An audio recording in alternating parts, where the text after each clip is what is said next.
திரு மனுஷபுத்திரன். இல்ல, பொதுவா இந்த விவாதத்தை பாக்குறப்ப எனக்கு ஒரு விஷயம் தோணுது. என்னன்னா, தமிழ்நாட்டுல இன்னைக்கு ராஜபக்சேவை எதிர்க்கிறத விட ஒருத்தர் எதிர்க்கிறதுங்கிறது இன்னைக்கு ரொம்ப தீவிரமா இருக்கும். இலங்கை பிரச்சனையில யார் உண்மையாக இருக்கிறோம் என்கிற அந்த சர்டிபிகேட்டை பெறுவது என்பது, பலர் துரோகம் செய்திருக்கிறார்கள், பலர் அரைகுறையாக ஈடுபட்டிருக்கிறார்கள் என்றெல்லாம் பலவிதமான விஷயங்கள் இருக்கின்றன. ஆனால் இன்றைக்கு நம் முன்னால் இருக்கக்கூடிய ஒரு சவால் என்ன? இன்றைக்கு மத்திய அரசாங்கத்தை இலங்கையை போர் குற்றவாளியாக சர்வதேச நீதிமன்றத்தின் முன்னால் நிறுத்துவதற்காக ஒரு விஷயத்தை ஒட்டுமொத்தமாக தமிழ்நாடு அழுத்தம் கொடுக்க வேண்டும். இன்றைக்கு நான் மாணவர் போராட்டத்தை எப்படி பார்க்கிறேன் என்றால், இது ஒரு தன்னெழுச்சியான போராட்டம். இதற்குள் இன்னும் ஒரு முழுமையான அரசியல் திட்டம் உருவாகவில்லை, அரசியல் வழிகாட்டுதல் உருவாகவில்லை. அது காலப்போக்கில் உருவாகும். இதற்கு மட்டுமல்ல, தமிழ்நாடு சார்ந்த பல்வேறு பிரச்சனைகளுக்காகவும் போராடக்கூடிய மாணவர் இயக்கம் வர வேண்டும் என்பதுதான் நம்முடைய விருப்பம். ஆனால் இது என்ன ஒரு பிரச்சனை இருக்கிறது என்றால், ஒருவர் நாங்கள் எல்லாவற்றையும் விலக்கிவிட்டு நாங்கள் ஒரு சக்தியாக வென்றெடுப்போம் என்று சொல்வதெல்லாம் உண்மையில் நடைமுறையில் இருக்கக்கூடிய விஷயம் தானா? அவர்கள் ஒரு குறைந்தபட்ச அஜெண்டாவை முன்வைக்கட்டும். இப்பொழுது போர்க்குற்ற தீர்மானத்தை கொண்டு வர வேண்டும் இந்தியா.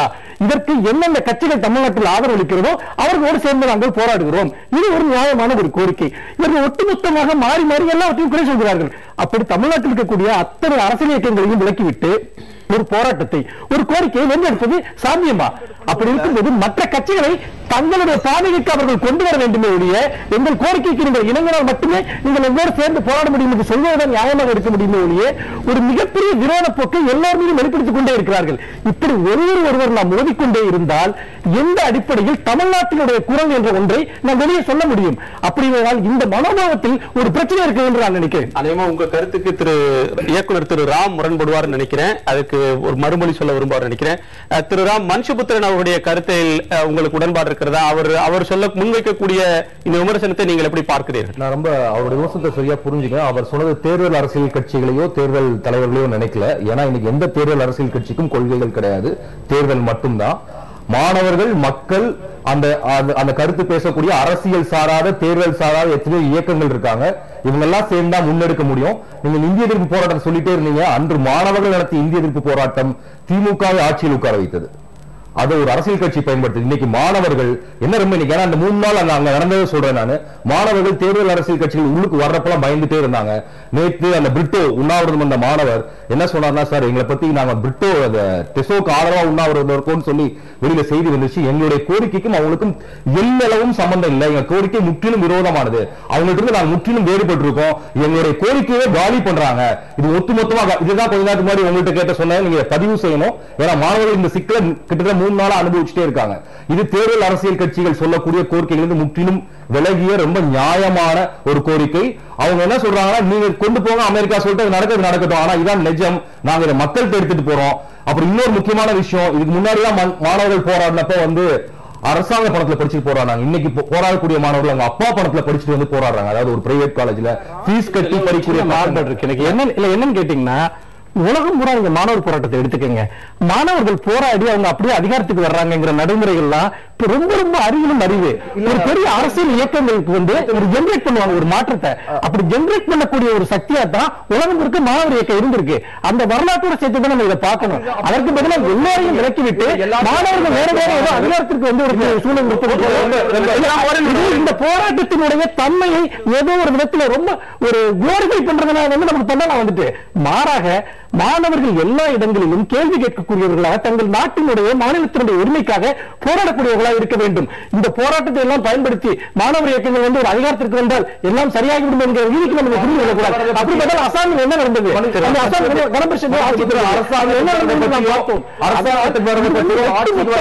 பலரும் சேர்ந்து செய்ய வேண்டிய ஒரு விஷயமே ஒழிய இப்படி இதை ஒரு தனிப்பட்ட விஷயமாக கோரிக்கை பண்ணுவது என்பது உண்மையில் மாணவர்களை தவறாக வழிநடத்தக்கூடிய என்று நினைக்கிறேன். மாணவர் போராட்டங்களுக்கு ஒரு வரையறை இருக்கா, ஒரு லிமிடேஷன்ஸ் இருக்கா இல்லையா? அது இல்லைன்னு நினைக்கிறீங்களா? கண்டிப்பா நான் எப்படி நினைக்கிறேன்னா, அதோட லிமிட் நான் எப்படி நீங்க எப்படி இந்த ஒரு இதுலதான் நான் திரும்ப திரும்ப கேட்கிறேன். அவங்க இப்பதான் முதலாக வெகு காலங்களுக்கு பிறகு மாணவர்கள் இத்தனை கல்லுல இறங்கி போராடிட்டு இருக்காங்க. அவருடைய தலைவர்களே அவருடைய இயக்கத்தை அவங்க கண்டுபிடிப்பாங்க. அவங்க அரசியலுக்கு ஆட்சியை பிடிக்கிறதுக்காகவோ தேர்தலுக்கு வர்றதுக்காகவோ செய்யல. அவங்க இன்னைக்கு குறிப்பாக ஈழ பிரச்சனைக்காக செஞ்சுட்டு இருக்காங்க. நாளைக்கு சுபோதயகுமாரோட கூடங்குளத்துக்காக போராடுவாங்க. ஆனா யாரோட சேர்றதுல பெரிய குழப்பம் இருக்கு. எல்லோரும் சேர்ந்துனா நான் ரொம்ப தெளிவாக சொல்றேன். தங்கபாலு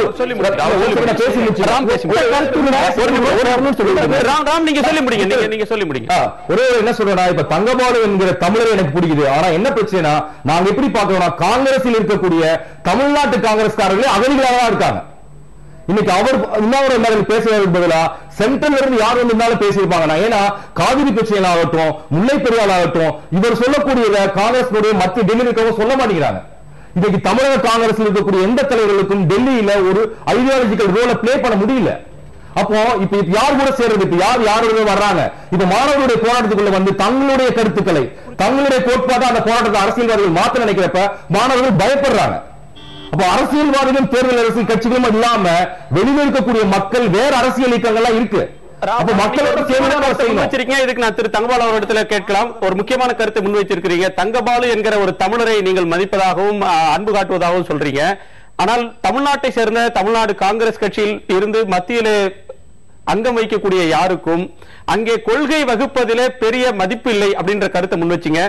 திரு தங்கபாலு அவர்களே, இந்த பிரச்சனையில் சொல்றேன்,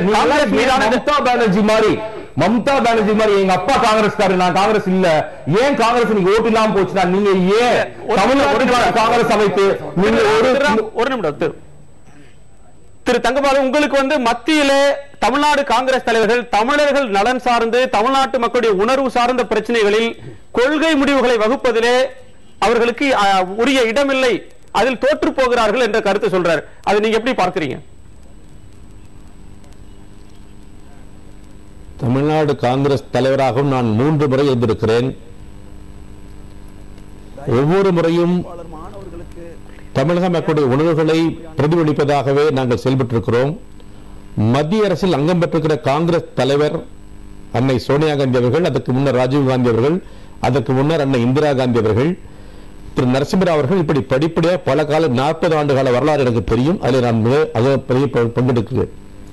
இந்த காலகட்டங்கள் எல்லாம் நான் மட்டுமல்ல, எனக்கு முன்னாள் தலைவர்கள், இப்போது இருக்கிற தலைவர் ஞானதேசன் அவர்கள், அல்லது மத்திய அமைச்சர்கள் என்ப சிதம்பரம் அவர்கள், வாசன் அவர்கள், ஜெயந்தி அவர்கள், இப்படி இன்றைக்கு இருந்த காலகட்டத்திலும் கூட எங்களை அழைத்து தமிழ்நாட்டு விஷயங்களை பற்றி பேசித்தான் மத்திய தலைமை முடிவெடுக்கிறது, காங்கிரஸ் தலைமை முடிவெடுக்கிறது, மத்திய பிரதமர் அவர்களும் எடுக்கிறார்கள் என்பதை நான் மிகுந்த பணியோடு சொல்ல விரும்புகிறேன். தமிழ்நாட்டு விஷயங்கள் என்று வந்த போதெல்லாம் காங்கிரஸ் கட்சி, திராவிட முன்னேற்ற கழகம் மற்றும் தோழமை கட்சிகள் அனைத்தையும் அழைத்து பேசினோம்.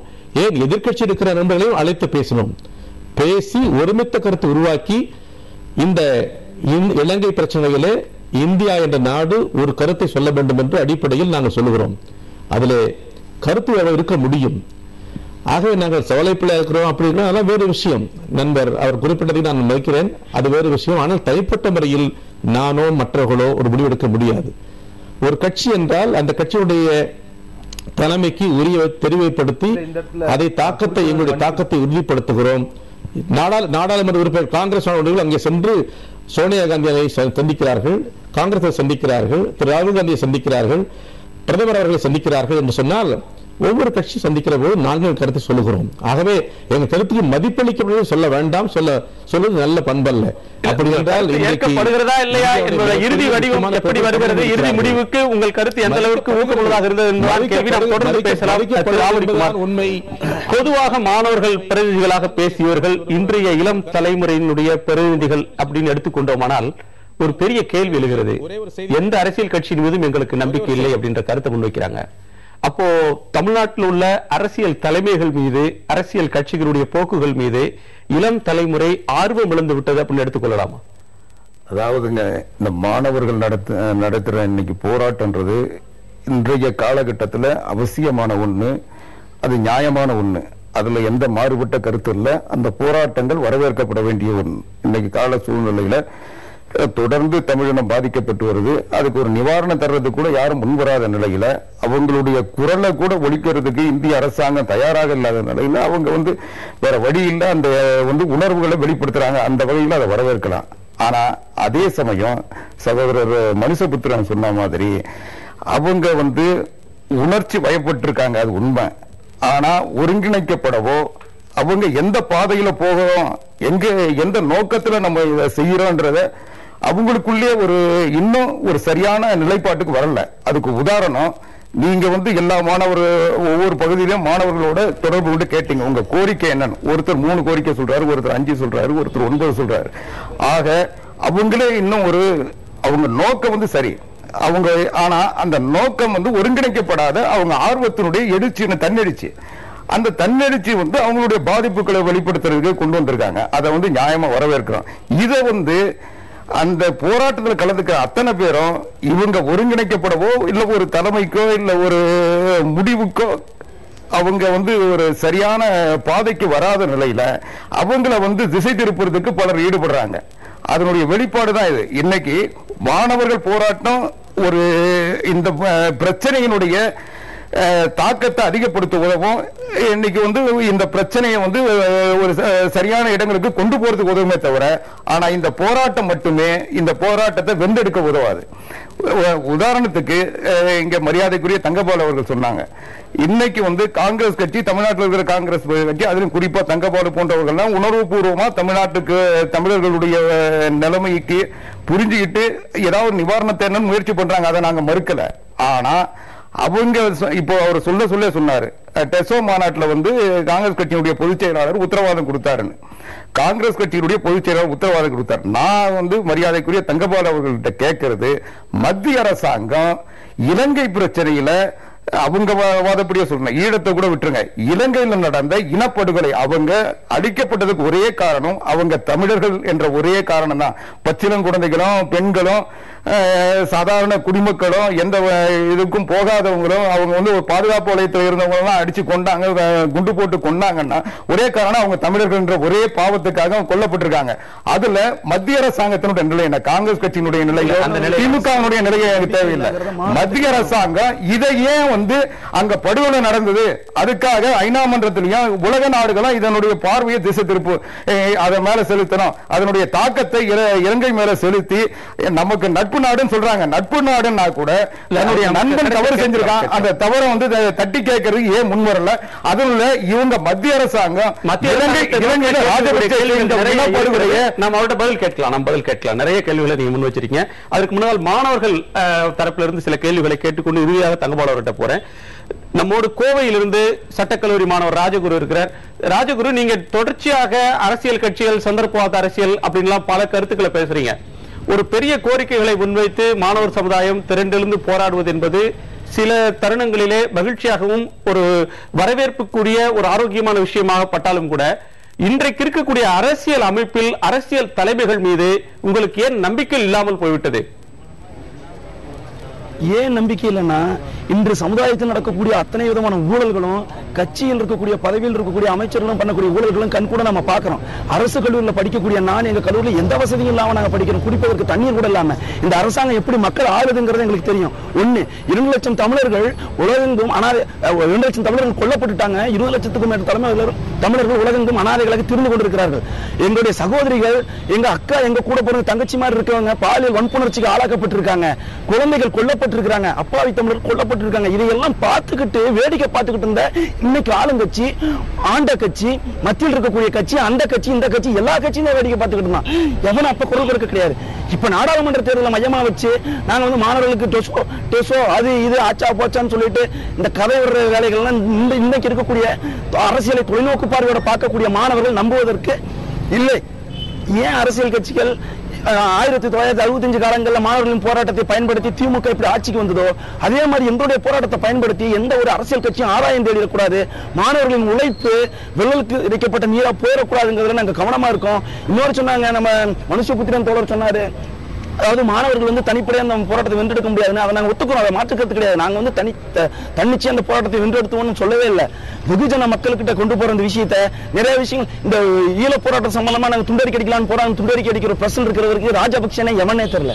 காலையில வர நைட்டு போற ராஜபக்சே அவன் இந்தியாவுக்குள்ள வந்துகிட்டு லட்டு சாப்பிட்டு போயிட்டு இருக்கான். யாருன்னே தெரியலங்கிறாங்க. இந்த அளவுக்கு மக்கள் இருக்குது. மக்கள்கிட்ட முதல்ல பரப்புரை தேவை. மீடியாக்கள், ஒரு சில மீடியாக்கள், ஒரு சில ஊடகங்கள் தான் இந்த விஷயத்தை எடுத்துக்கிட்டு போறாங்க.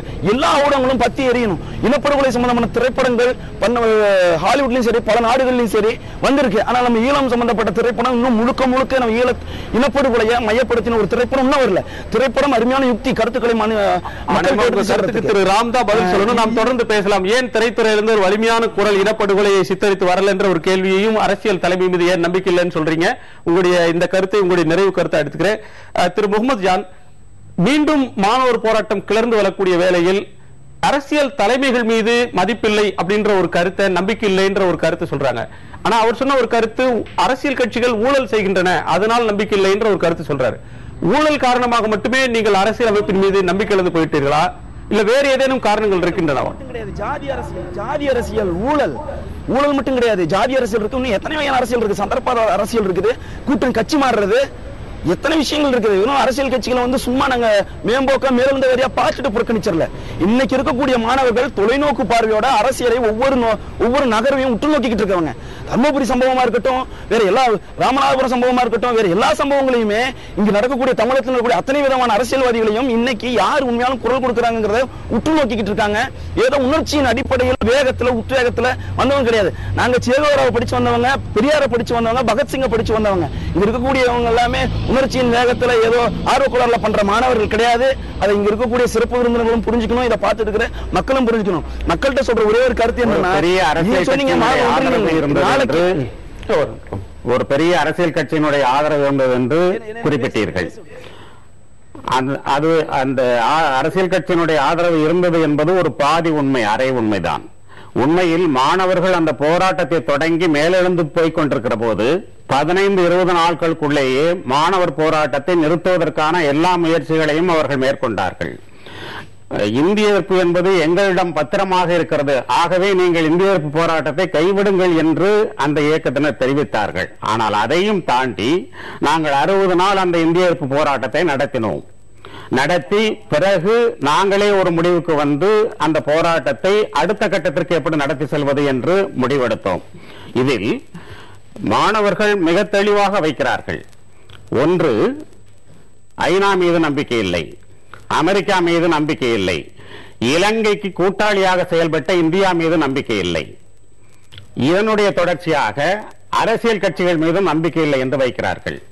அவர்கள் வைப்பதற்கு ஒரு காரணம், மற்ற காரணங்களை எல்லாம் மாணவர்கள் குறிப்பிட்டார்கள். இந்த தமிழீழ பிரச்சனையே, இந்த பிரச்சனையை ஒவ்வொரு அரசியல் கட்சியிலும் தங்களுடைய அரசியல் ஆதாயங்களுக்கு பயன்படுத்தினார்கள் என்பதை மாணவர்கள் மட்டுமல்ல மக்களும் மிக தெளிவாக உணர்ந்திருக்கிறார்கள். இன்றைக்கும் அதே நிலையில்தான் அரசியல் கட்சிகள் செயல்படுகின்றன. ஆனால் மாணவர்கள் ஒன்றில் தெளிவாக செயல்பட்டிருக்கிறார்கள் என்று நான் கருதுகிறேன். 1965 இந்திய எதிர்ப்பு போராட்டம் ஒரு தமிழின எழுச்சியினுடைய அடையாளம். அதை போல மீண்டும் இப்போதும் தமிழின எழுச்சியை அவர்கள் உறுதிப்படுத்திக் கொண்டிருக்கிறார்கள். எனவேதான் நாங்கள் அதை எப்படி பார்க்கிறோம் என்றால், நாங்கள் 65 போராட்டத்தில் ஈடுபட்ட நாங்கள் இப்போது 60இல் இருக்கிறோம். 20கள் அந்த பணியை எடுத்து செய்கிறார்கள், அவர்கள் வெல்வார்கள். ஆனால் தெளிவான ஒரு அரசியல் என்பது அவர்களுக்கு ஊட்டப்பட வேண்டும். வாழையடி வாழையாக ஒரு போராட்டம் தொடர்கிறதுன்னு சொல்றீங்க, ஆனால் தொடர்ந்து போராட வேண்டிய நிலையே இருக்கிறது என்பதே ஒரு வருத்தத்திற்குரிய விஷயம் தான். நாம் நெல்லை கல்லூரியினுடைய சுந்தரனார் பல்கலைக்கழகத்துடைய மாணவர் முகமது ஜான் நம்மோட இணைப்பில் இருக்கிறார். முகமது ஜான், இந்த இணைப்பில் பல பிரச்சனைகளை, பல விதமான கருத்துக்களை சொன்னீர்கள். மாணவர் போராட்டம் ஒரு எழுச்சி பெற்றிருக்கிறது என்று சொன்னாலும் கூட அங்கொன்றும் இங்கொன்றுமாக நடந்து கொண்டிருக்கக்கூடிய இந்த போராட்டத்தினுடைய அடுத்த கட்டம் என்னவாக இருக்கும்? இவர்களெல்லாம் ஒருங்கிணைத்து ஏதேனும் செய்ய இருக்கிறீர்களா? அதாவது லயோலா கல்லூரி மாணவர்கள், எங்கள் தோழர்கள் விதையை மட்டுமே விதைத்துவிட்டு சென்றிருக்கிறார்கள். நாங்களும் தற்போது விதையை விதைத்துக் கொண்டுதான் இருக்கிறோம். விரைவில் இதன் விருட்சம் இந்த உலகிற்கு வெளிப்படும் என்பதை நாங்கள் இதன் மூலம் தெரிவிக்க விரும்புகிறோம். இன்னும் நாங்கள் மாணவர்களை முழுமையாக இந்த போராட்டத்தில் ஈடுபடுத்தவில்லை. ஈடுபடுத்துவதற்கான முழு முயற்சியையும் நாங்கள் மேற்கொண்டு வருகிறோம். மாணவர் சமூகத்தின் மனதை முழுமையாக தட்டி எழுப்பி மாணவர்களை அறவழியில் இந்திய இறையாண்மையின் துரோகங்களுக்கு எதிராக நாங்கள் நிச்சயமாக ஒரு எதிர்ப்பு குரலை பதிவு செய்யும் அளவிற்கு உருவாகி கொண்டு வரோம் என்ற நம்பிக்கைகள் இருக்கிறது. நாங்கள் இந்த சர்வதேச சமூகத்தின் முன்னும் இந்திய அரசின் முன்னும் முக்கியமான ஒரு விஷயத்தை பதிவு செய்ய விரும்புகிறோம். மீண்டும் எங்களுக்கு ஈழம் என்ற உரிமையை தவிர வேற எந்த பிச்சையும் தேவையில்லை என்பதை நாங்கள் இங்கு தெளிவாக குறிப்பிட விரும்புகிறோம். ஒரு முக்கியமான இந்த போராட்டத்தில் நாங்கள் மாணவர்களை நிச்சயமாக ஒருங்கிணைத்து. நன்றி நன்றி திரு முகமது ஜான்.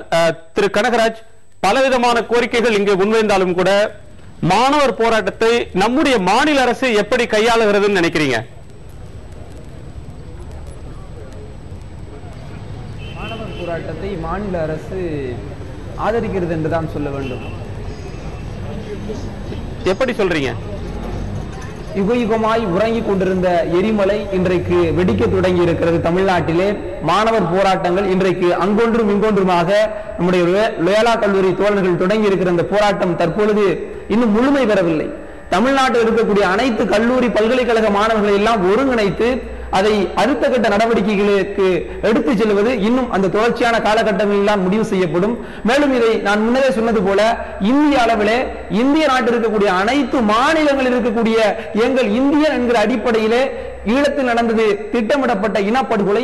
இந்திய மாணவர்கள் அனைவரும் ஒன்றிணைந்து இந்திய அரசாங்கத்தை மனித உரிமை ஆணையத்திலே அந்த தெளிவான தீர்மானத்தை இலங்கையில் ஈழத்தில் நடந்தது திட்டமிட்ட இனப்படுகொலை, அதற்கு பொது வாக்கெடுப்பு தேவை, சர்வதேச விசாரணை தேவை என்பதையெல்லாம் நாங்கள் இந்திய அரசினுடைய நிலைமையோடு மாணவர் போராட்டத்தின் வாயிலாக முன்னெடுப்போம் என்று நாங்கள் நம்புகிறோம். நாம் நிகழ்ச்சியின் நிறைவு பகுதியில் இருக்கிறோம். ஒரு சின்ன விஷயம் அவர் சொன்னதுல, அதாவது இப்பதான் மாநில அரசாங்கம் இந்த போராட்டத்தை கலைச்சு மாணவர்கள்லாம் கைது பண்ணி மருத்துவமனை கொண்டு போய் இந்த போராட்டத்தை முடிவு கொண்டு வந்தாங்க. அப்பவும் கூட அவர் பாத்தீங்கன்னா மாநில அரசு ரொம்ப எங்க கிட்ட ஒரு ஆதரவா இருக்குன்னு சொல்றாரு. இதுக்கு முன்னாடி ஒரு விவாதத்துல வந்தேன். அப்பவும் பாத்தீங்கன்னா சசி பெருமாள் சம்பந்தமான போராட்டம் வந்தப்ப கூட அவருக்காக போராட்டினவர் இந்த அரசாங்கம் கருணையோடு நடந்து கொள்ள வேண்டும், இந்த கருணையோடு இருக்கக்கூடிய அம்மாவுடைய ஆட்சி எப்படிலாம் சொல்லிக் கொண்டிருந்தார்கள். கருணாநிதியை பற்றி பேசும்போது ஒரு ஆக்ரோஷம், ஒரு வெறுப்பு எல்லோருக்கும் பொங்கி வருகிறது. ஆனால் இந்த அரசாங்கம் என்ன செய்தாலும் கூட ஒரு அன்பும் கனிவும் எல்லாருடைய மனதிலும் வந்து விடுகிறது. இது கிட்டத்தட்ட ஈழ அரசியலில் இங்கே செய்யப்படுகிற ஒரு முக்கியமான ஒரு அரசியல் செயல்பாடு என்று நான் நினைக்கிறேன். ஒழிய இதை யார் உருவாக்குகிறார்கள் என்பது முக்கியம். கருணாநிதி தவறு செய்தார்கள், கருணாநிதியை பற்றி பேசுங்கள். ஜெயலலிதா தவறு செய்தார்கள், ஜெயலலிதா பற்றி பேசுங்கள். ஆனால் இந்த மாணவர்கள் உட்பட எல்லோரும் அவர்கள் போராட்டத்தில் நேற்றுதான் அவர்கள் கைது செய்யப்பட்டிருக்கிறார்கள். இன்னும் கூட இவ்வளவு ஒரு அன்பான வார்த்தை அவர் எப்படி சொல்றார் என்று புரியவில்லை. மாணவர்கள் இந்த அரசியல் விளையாட்டுக்குள் சிக்காமல் அவருடைய போராட்டத்தை அவர்கள் வலிமையுடன் அரசியல் பார்வையுடன் முன்னேற்க வேண்டும். அவர்களுக்கான அரசியலை அவர்கள் உருவாக்க வேண்டும் என்று நான் நினைக்கிறேன். மாறாக ஆளுங்கட்சிக்கும் எதிர்கட்சிக்கும் இடையே ஆடக்கூடிய இந்த விளையாட்டிற்குள் அவர்கள் சிக்கக்கூடாது என்பதுதான் என்னுடைய ஒரு வேண்டுகோள்.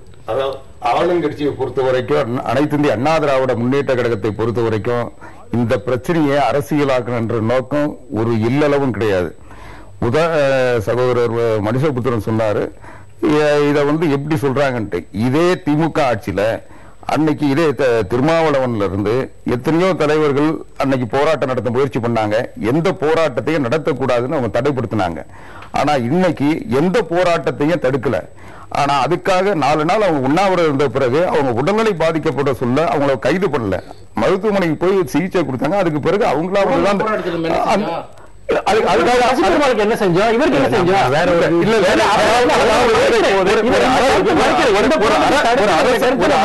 ஒரு அரசாங்கம் ஒரு போராட்டத்தை மென்மையா இவ்வளவுதான் கடைபிடிக்க முடியும். அதுக்காக அவங்கள சாகட்டுன்ற அனுமதிக்க கூடாது. அவங்க உடல்நிலையும் குமார். இரண்டாவது, அது பிரச்சனையில ஒரு விவாதத்தினுடைய நிறைவு பகுதியில் மீண்டும் ஒரு புது அவங்களுடைய போராட்டத்தினுடைய உணர்வுகளை மதிக்கும் இந்த அரசாங்கம். அந்த போராட்டம் சரியான போராட்டம்.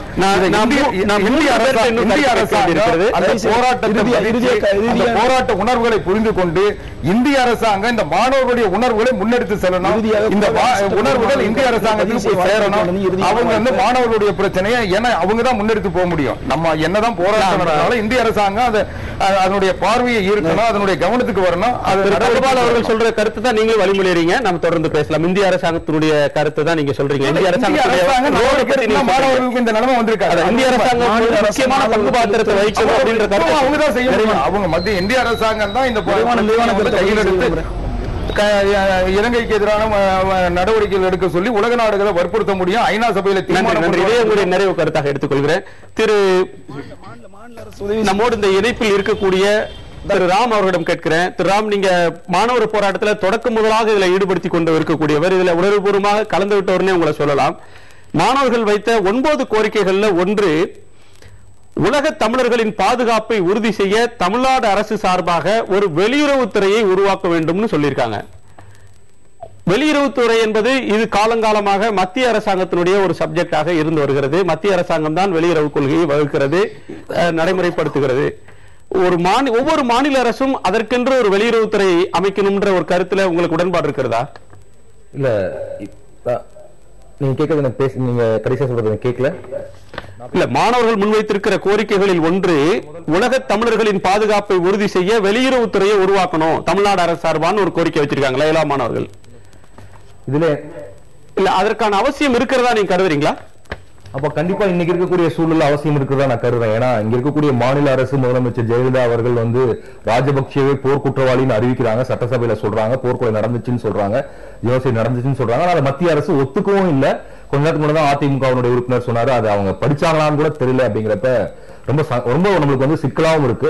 அப்புறம் இந்த கர்நாடகாவுக்கும் தமிழ்நாட்டுக்கு நடக்கக்கூடிய இந்த நீர் பிரச்சனையிலையும் மத்திய அரசால் எதுவும் செய்ய முடிய மாதிரியும் தெரியல, முல்லைப்பெயல எதுவுமே தெரியல. அப்ப நம்மளுடைய வெளியுறவை ஒவ்வொரு மாநிலமும் பார்த்துக்க வேண்டிய கட்டாயத்தை மத்திய அரசு உருவாக்கிடுச்சு அப்படிங்கறத இந்த கோரிக்கை வெளிப்படுத்துது நான் நம்புறேன்.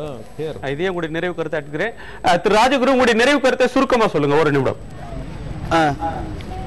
அதாவது மாணவர்கள் இந்த போராட்டத்தை வென்றெடுக்க முடியுமா, மாணவர்களே நிறைய கருத்து வேறுபாடு இருக்குன்னு சொன்னாங்க. கட்டாயம் இன்னும் ஒரு நாட்களுக்குள்ள மாணவர்கள் எல்லாரும் அனைத்து தமிழகத்தில் இருக்கிற அனைத்து மாணவர்கள் ஒற்றை புள்ளியில் ஒன்று திரண்டு தமிழகத்தை வென்றெடுப்போம். நன்றி. இதே முத்தாய்ப்பான கருத்தாக நான் எடுத்துக்கொள்கிறேன். திரு உமர், உங்களுக்கு இந்த கேள்வி. ஆசிய நாடுகள் எதுவும் போர்க்குற்றம் தொடர்பான சர்வதேச விசாரணை குழுவில் இடம்பெறக்கூடாது அப்படின்ற கோரிக்கையை மாணவர்கள் முன்வைத்திருக்கிறாங்க, அதை நீங்கள் வழிமொழிந்திருக்கிறீர்கள். ஆசிய நாடுகள் எதுவும் இடம்பெறக்கூடாது போர்க்குற்றத்தை பற்றி விசாரணையில்னு சொன்னா அதற்கு என்ன பொருள்? ஏன் அவ்வாறு திட்டவட்டமா சொல்ல வேண்டிய நிலை வருகிறது? மிக முக்கியமாக 3 காரணங்களை குறிப்பிடலாம். ஒன்று, ஆசிய நாடுகளில் பலவும் இந்த போரில் நேரடியாகவோ அல்லது மறைமுகமாகவோ பங்கு பெற்றவை. அவர்கள் ஒருவேளை இந்த விசாரணை குழுவில் இடம்பெற்றால் அவர்கள் தத்தம் நாடுகளின் அதிகாரிகளையும் ஆட்சியாளர்களையும் காப்பதற்கான வேலைகளில் இறங்கிவிடுவார்கள். உண்மையான குற்றவாளிகள் தண்டிக்கப்பட மாட்டார்கள். இரண்டாவது காரணம் என்பது, ஒரு ஆசிய நாட்டுக்குமே இந்த ஜியோ பாலிடிக்ஸ் என்று சொல்லக்கூடிய புவிசார் அரசியலில் ஒரு முக்கியத்துவம் வாய்ந்த பகுதியாக இலங்கை தீவு இருக்கின்றது. இதனால் அவர்கள் தமது நாட்டிற்கு நலனு தகுந்தாற் போல் இந்த விசாரணை குழுவில் பல்வேறு தீர்ப்புகளை வரவைத்து விடுவார்கள். மூன்றாவது முக்கிய காரணமாக தற்போது புதிதாக முளைத்து வரக்கூடிய ஜியோ எக்கனாமிக்ஸ் என்று சொல்லக்கூடிய புவிசார் வர்த்தகம். ஒரு நிலப்பகுதியிலும் அதற்கு அண்டையில் இருக்கக்கூடிய நாடுகளோடு வர்த்தக உறவுகளை மேம்படுத்துவதன் மூலம் அந்த நாடுகளின் ஆட்சிகளை தீர்மானிப்பதை இந்த வணிகர்கள் தீர்மானிக்கிறார்கள். இது போன்ற நிலைகளை தடுப்பதற்காக இந்த ஆசிய நாடுகள் இதில் இடம்பெறக்கூடாது என்பது ஒரு கோரிக்கையாக மாணவர்கள் முன்வைத்திருக்கிறார்கள். நன்றி உமர், உங்களுடைய நிறைவு கருத்தாக எடுத்துக்கொள்கிறேன். திரு தங்கபால் அவர்களிடத்தில் நிறைவு கருத்தை பெற்று இந்த அமர்வை நிறைவு செய்யலாம். திரு தங்கபால் அவர்கள் ஒரு 1.5 மணி நேரமாக இந்த கருத்துக்களை கேட்டிருப்பீர்கள். இதை கருத்து என்று சொல்ல முடியாது, உணர்வுகளை கேட்டிருப்பீர்கள். இந்த உணர்வலைகளை நீங்கள் எப்படி உள்வாங்கிக் கொள்கிறீர்கள்? இதற்கு இந்திய அரசு இவர்கள் எழுப்பக்கூடிய உணர்வுக்கும் இந்திய வெளியுறவுத்துறை அமைச்சர் பேசக்கூடிய பேச்சுகளுக்கும் பார்த்தால் ஒரு மலைக்கும் மடுவுக்குமான வித்தியாசத்தை பார்க்க முடிகிறது. இந்த உணர்வுகளை மத்திய அரசாங்கம், மத்திய வெளியுறவுத்துறை உள்வாங்கிக் கொண்டதாக தெரியவில்லை. அவர்களுடைய 2 பேச்சுகளையும் படித்து பார்க்கிற போது எனக்கு அப்படித்தான் ஒரு உணர்வு எழுகிறது. நீங்கள் எப்படி பார்க்கிறீர்கள்? உங்களுடைய நிறைவு கருத்தை சுருக்கமா சொல்லுங்க. சுருக்கமாக சொல்ல வேண்டும் என்றால், அருமை மாணவ தம்பிகள் பல்வேறு கருத்துக்களை முன்வைத்தார்கள். அந்த 4 அல்லது 5 மாணவ தம்பிகளும் 4-5 கோணத்திலே பேசுகிறார்கள் என்பதை நான் மிகுந்த பண்போடு சொல்ல விரும்புகிறேன். அந்த 4-5 கருத்துகளும் ஒரே கருத்து சொல்ல முடியுமா என்று பார்க்க வேண்டும். ஒன்று சொன்னால் நல்லது. அடுத்து, தமிழ்நாட்டில் அரசியல் கட்சி அத்தனையும் இணைந்து மத்திய அரசை வற்புறுத்துகிறது, அங்கே இனப்படுகொலை காரணமான ராஜபக்சே மீது நடவடிக்கை வேண்டும் என்று. அதற்காக அமெரிக்கா கொண்ட தீர்மானத்தை ஆதரிக்க வேண்டும் என்று அனைத்து கட்சியும் சொல்கிறது. மத்திய அரசு இப்ப வேலை செய்ய வேண்டும் என்று விரும்புகிறீர்கள். சில மாணவர்கள் சொல்கிறார்கள் அந்த தீர்மானம் தேவையில்லை என்று சொல்கிறார்கள். அரசியல் கட்சிகள் சொல்லுகிறது அந்த தீர்மானத்தை ஆதரிக்க வேண்டும் என்று சொல்லுகிறது. இது ஒரு நிலைமை. இந்த நிலையில் மத்திய அரசை பொறுத்தவரையில் அண்டை நாடு என்ற முறையில் பார்க்காமல் சில மாணவர்கள் இந்தியாவே தீர்மானத்தை முன்னெடுக்க வேண்டும் என்ற கருத்தையும் சொல்லியிருக்கிறார்கள். இதற்கும் சேர்த்து உங்களுடைய நிறைவு கருத்தை சுருக்கமா சொல்லியிருக்கேன். அதான் சொல்றேன். இது போன்ற சூழ்நிலையில் அரசியல் கட்சிகளே தேவையில்லை என்று மாணவர்கள் சொல்கிறது ஒரு கருத்து. அரசியல் கட்சி இல்லாமல் இயங்க முடியாது என்று மனுஷர்கள் சொல்ல கருத்து அடுத்த கருத்து. மூன்றாவது கருத்து, இன்றைக்கு இருக்கிற சூழலில் தமிழ்நாடு அரசு மத்திய அரசு 2 கோணங்கள். உங்கள் கருத்து அரசியல் அனைத்தும் சொல்லுற கருத்தை மத்திய அரசு ஏற்க வேண்டும் என்றால் இன்றைக்கு இலங்கைக்கு எதிராக வந்திருக்க தீர்மானத்தை ஆதரிப்பதன் மூலம் இலங்கையை தனிமைப்படுத்துவது, இலங்கையை போர்க்குற்றத்திற்கு காரணமானவர்கள் நடவடிக்கை எடுப்பது. அதற்கு அடுத்த கருத்தாக ஒன்றை சொல்ல விரும்புகிறேன், நண்பர்கள் தம்பிகள் சொல்ல விரும்புகிறேன். 1984 அதற்கு பிறகு முதலாக இலங்கை தமிழர்களுக்கு தீர்வு என்பதை பற்றி நான் நாடாளுமன்ற முதல் கோரிக்கை வைத்தது அன்னை இந்திரா காந்தி முன்னிலையில். Eelam is the only answer madam, please allow Indian government to function and effectively implement the only Eelam is only answer சொல்லியிருக்கிறேன். ஒன்று, நண்பர் பெரியவர் எதிர்க்கட்சி தலைவர் அமிர்தலிங்கத்தோடு நண்பர் நெடுமாறனோடு சென்று முதலாக தனியில கொடியை அமெரிக்காவில் நண்பர் பஞ்சாச்சரம் வீட்டில் முதல் கொடியை ஈழக்கொடி ஏற்றி வைத்தல் நானும் ஒருவன். இதை மிகுந்த அன்போடு சொல்ல காரணம், இலங்கைக்கு என்பது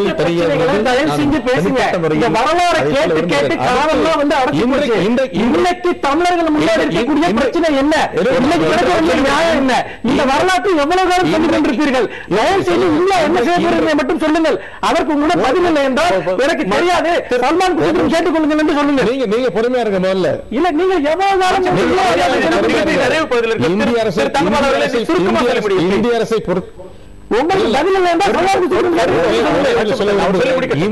இந்திய அரசு அமெரிக்கா கொண்டு தீர்மானத்தை உறுதியாக ஆதரிக்கும் முறை தெளிவாக்கியிருக்கிறோம். அதை ஆதரிப்போம். இது அனைத்து உங்களுடைய கருத்தை பகிர்ந்து கொண்டமைக்கு உங்களுக்கும் இந்த அமர்வில் பங்கேற்ற மாணவ செல்வங்களுக்கும் பல்வேறு அரசியல் மற்றும் சமூக பிரமுகர்கள் அனைவருக்கும் நன்றி. நேயர்களை மற்றும் ஒரு நேர்பட பேசு நிகழ்ச்சியில் சந்திக்கலாம். வணக்கம்.